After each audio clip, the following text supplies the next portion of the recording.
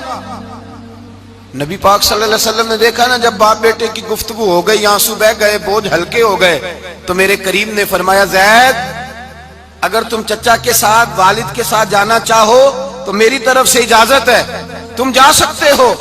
یہ لفظ کہے تو جناب زید دوڑ کے حضور کے قدموں میں آ کے بیٹھ گئے، حضور کے قدموں میں بیٹھ گئے، اور گویا فاضل بریلوی علیہ رحمہ نقشہ بیان کرتے ہیں، کہنے لگے تیرے قدموں میں رہوں غیر کی ٹھوکر پہ نہ ڈال، میں جھڑکیاں کھاؤں کہاں چھوڑ کے صدقہ تیرا، اور تیرے قدموں میں جو ہے غیر کا منہ کیا دیکھے، کون نظروں پہ چڑھے دیکھ کے تلوا تیرا۔ کہنے لگے حضور میں نے نہیں جانا، میں یہیں رہوں گا۔ چچا اور باپ نے دیکھا تو کہنے لگے بیٹا تو غلامی چھوڑ کے نہیں جائے گا، تو ملازمت چھوڑ کے بادشاہی میں نہیں جائے گا۔ تو آپ کے والد کو آپ فرمانے لگے ابا جی ذرا 2 گھڑیاں یہاں رہ کے تو دیکھیں، یہاں 2 گھڑیاں رہ کے تو دیکھیں۔ فرمایا یہاں ملازموں کا وہ اعزاز ہے جو شہزادوں کا ہوا کرتا ہے، یہاں خادموں کی وہ عزت ہے، اور پتہ پھر ان کو مقام کیا ملا، یہ واحد صحابیاں جن کا نام اللہ نے قرآن پاک میں بیان فرمایا ہے، نام اللہ نے قرآن مجید میں بیان فرمایا۔ حضور کا اپنے غلاموں کے ساتھ جو تعلق تھا، اپنے ملازموں کے ساتھ جو رشتہ تھا، بڑا آدمی آتا ہے نا، بڑا آدمی تو لوگوں کی سانس سوکھ جاتے ہیں، اٹھ کے ملتے ہیں، بڑا کچھ کرتے ہیں۔ مزدور آتا ہے تو لوگ اوئے کہہ کے پکارتے ہیں، ان کو خبر ہی نہیں کہ اس شخص کا اعزاز کتنا ہے۔ حضرت انس بن مالک رضی اللہ تعالیٰ عنہ فرماتے ہیں میں چھوٹا سا تھا، میری اماں مجھے حضور کے گھر چھوڑ گئی، میں نے 10 سال نوکری کی نبی پاک کی۔ کتنے سال بولیے؟ 12ویں دن لوگ کہتے ہیں بس بھائی ختم ہو گیا، اب فرینکنس ہو گئی ہے، اب جو مرضی تیرے ساتھ کریں گے۔ 10 سال نوکری کی میں نے، لیکن جناب انس فرماتے ہیں نبی پاک نے کبھی مجھے اف تک بھی نہیں کہا تھا، اف تک بھی نہیں کہا تھا، اف تک بھی۔ حضور نے بھیجا جاؤ فلاں آدمی کو بلا کر کے لاؤ۔ حضرت انس بن مالک رضی اللہ تعالیٰ عنہ فرماتے ہیں میں بلانے گیا، بچہ تھا چھوٹا سا، رستے میں بچے کھیل رہے تھے تو میں ان کے ساتھ کھیلنے لگا، محو ہو گیا، مجھے پتہ ہی نہ چلا وقت کا۔ حضور نے جب مجھے بھیجا تو فرمایا جلدی جانا اور جلدی آنا، اب مجھے خبر ہی نہیں، بڑی دیر ہو گئی۔ حضور وہاں انتظار کر کر کے خود تشریف لائے، کہتے جب نبی پاک آئے تو میں بچوں کے ساتھ کھیل رہا تھا، حضور نے جب مجھے کھیلتے ہوئے دیکھا، میری اچانک نظر پڑی تو میرے ہوش اڑ گئے۔ حضور نے تو کہا تھا جلدی آنا، اور میں یہاں کھیلنے لگا، یہاں اتنا الجھا کہ مجھے خیال نہیں رہا کس کام آیا ہوں۔ حضرت انس فرماتے ہیں میں ڈرنے لگا، جیسے جیسے حضور قریب آتے میری ٹانگیں کانپتی۔ فرماتے ہیں جب نبی پاک قریب آئے تو قربان جاؤں معصوم آمنہ کے، فرماتے ہیں حضور نے میری گردن پہ تھپکی دی، اور حضور نے ہنس کے فرمایا او بھائی لگتا ہے تو کھیل میں گم ہوا ہے تو تجھے یاد ہی نہیں رہا میں نے کس کام بھیجا تھا، تجھے یاد ہی نہیں رہا۔ کہا یا رسول اللہ صلی اللہ علیہ وسلم میں بھول گیا تھا، میں ابھی جاتا ہوں۔ کیا انداز ہے، کیا شفقت ہے، کیا رنگ ہے، حضور میں ابھی گیا اور ابھی آیا۔ نبی پاک نے فرمایا نہیں